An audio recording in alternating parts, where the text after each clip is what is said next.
Well, if we're going to be talking about functions and function notation, we should probably know what a function is.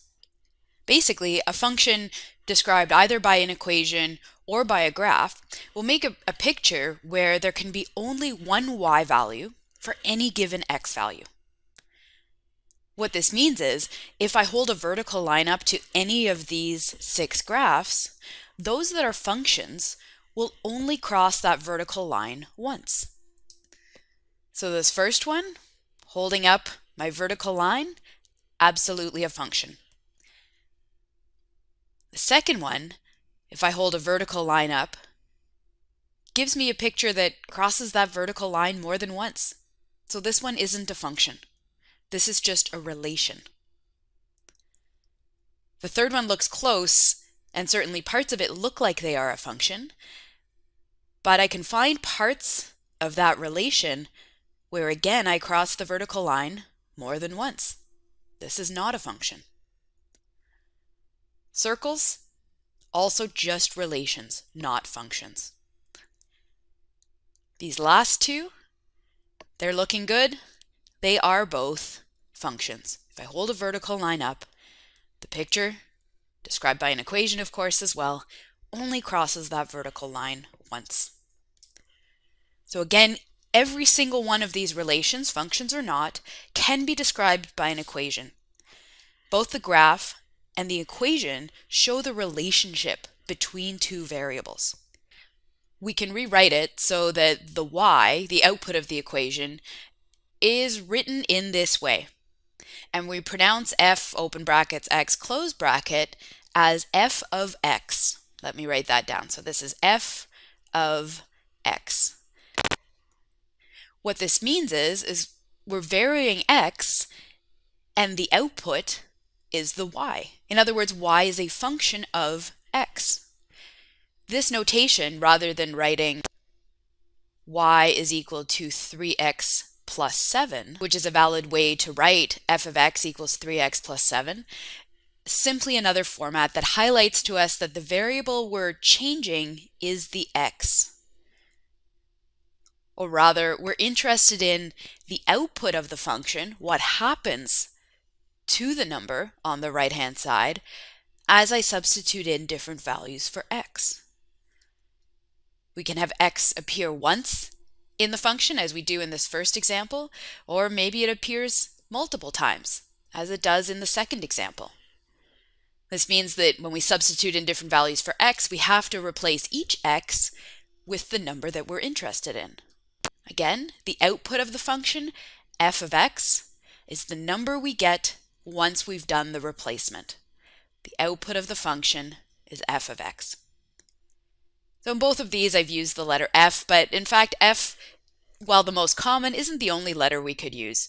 We can just as easily use other letters like g of x or h of x to represent the functions. And that's just so we can talk about multiple functions at the same time and not be worried about calling them by the same names. We also don't have to have x as the variable, but in our case, we're going to stick to that.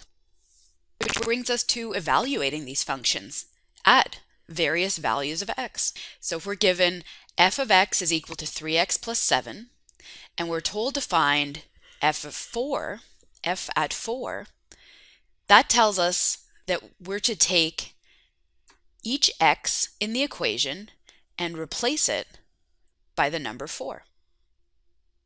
So what's the value of the function when x is equal to 4? That's the question. So f at 4 is equal to 3 times 4, replacing the x with the number 4, plus 7. Or 12, 3 times 4 is 12, plus 7 is equal to 19. So the output of this function when x is equal to 4 is 19. In other words, f at 4 is 19. We can transfer this information into a table. So in this first column, we have a variety of values for x. So for example, if x is equal to -1, we're then asked for the output. So here we'd like to evaluate f given that x has a value of -1. And rather than writing the equation in here, I'm just going to write the answer. So let's evaluate this separately.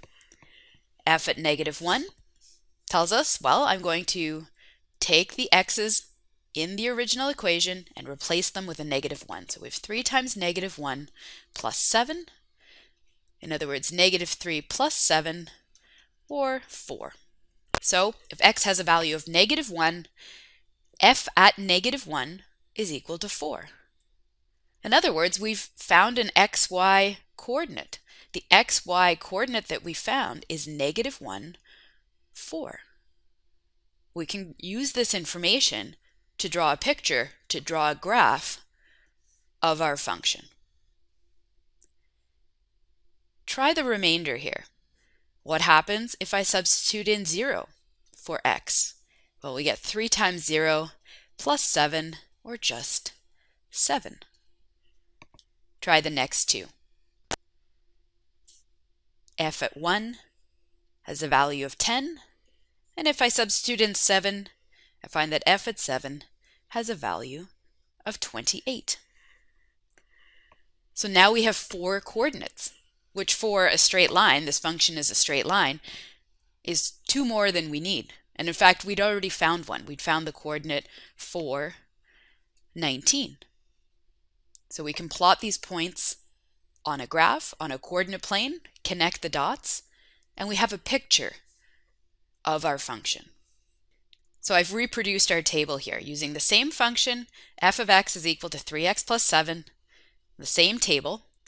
We have these 4 coordinate points that we'll plot on the graph.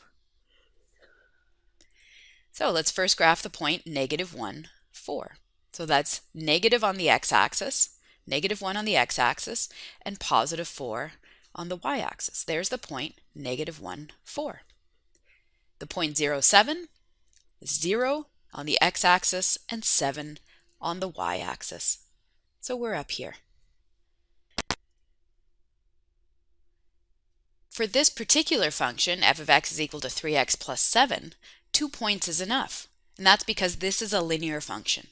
How do I know it's a linear function? The highest power that x is raised to is a 1.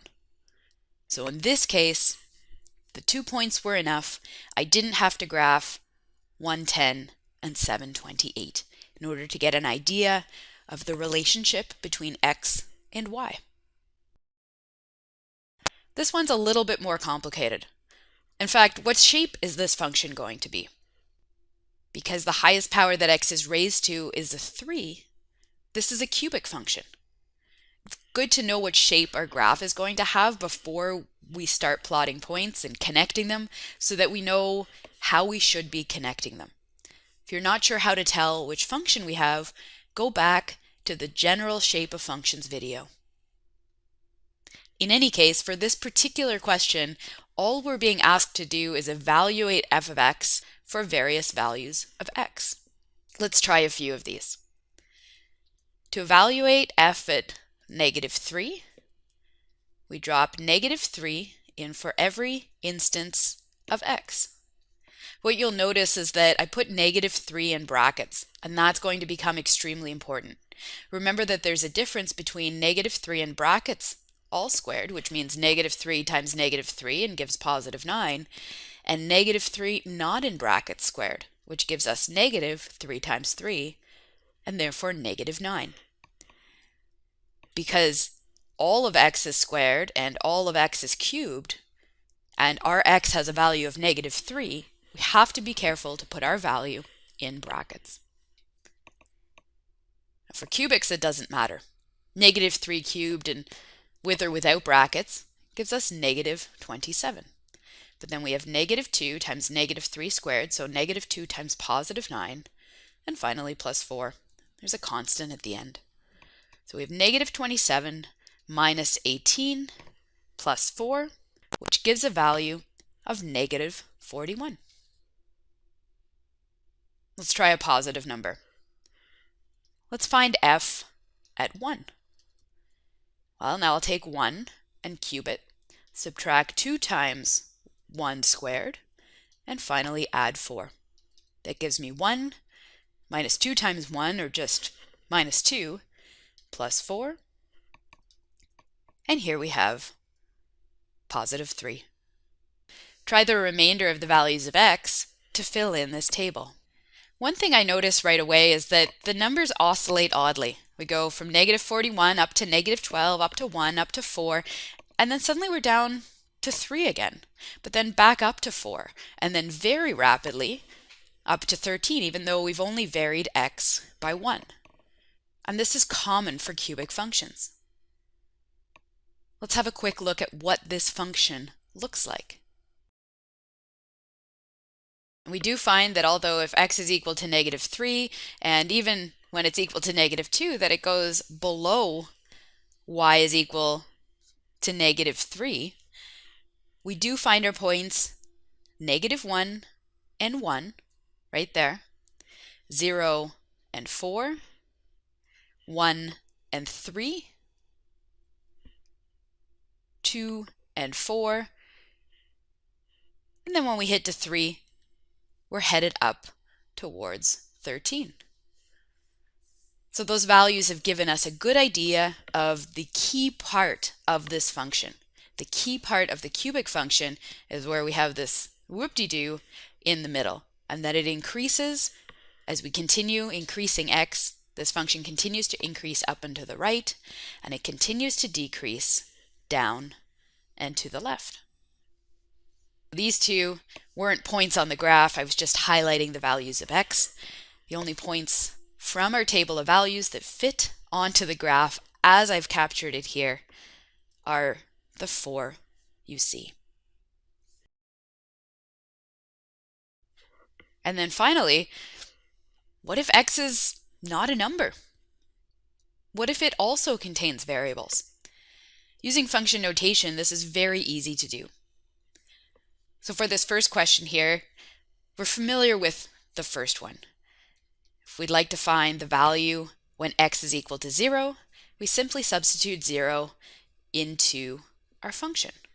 So we find we have 5 times 0 minus 2 divided by 3 times 0 plus 7. 5 times 0 is 0, 0 minus 2 is negative 2, and in the denominator 3 times 0 is 0 plus 7 is equal to positive 7. We might want to write this as negative 2 over 7, rather than keeping the negative in the numerator. So that's f at 0. But what about f at 3x? Well, you're going to do exactly the same thing. Everywhere that we see an x in the original function, we're going to replace it by 3x. So we get 5 times 3x minus 2 divided by 3, also times 3x, that's where we see an x in the original function, plus 7. We can simplify this somewhat by doing the multiplication of 5 times 3x. It's fairly straightforward to do, so we have 15x minus 2 divided by 9x plus 7. Depending on the question, we may or may not be asked to expand. For example, for the second question, I'm not going to ask you to expand the outcome. This one's got even more going on in what we're being asked to substitute in the original equation. And this is an example where we've used the letter g to name the function. So we're told that g of x is equal to 3x squared minus 5x plus 1. And everywhere that we see an x, we're going to replace that with 2x minus 1. So we get 3 times 2x minus 1, all squared, minus 5 times 2x minus 1 plus 1. I'm going to leave this one as is and not expand it.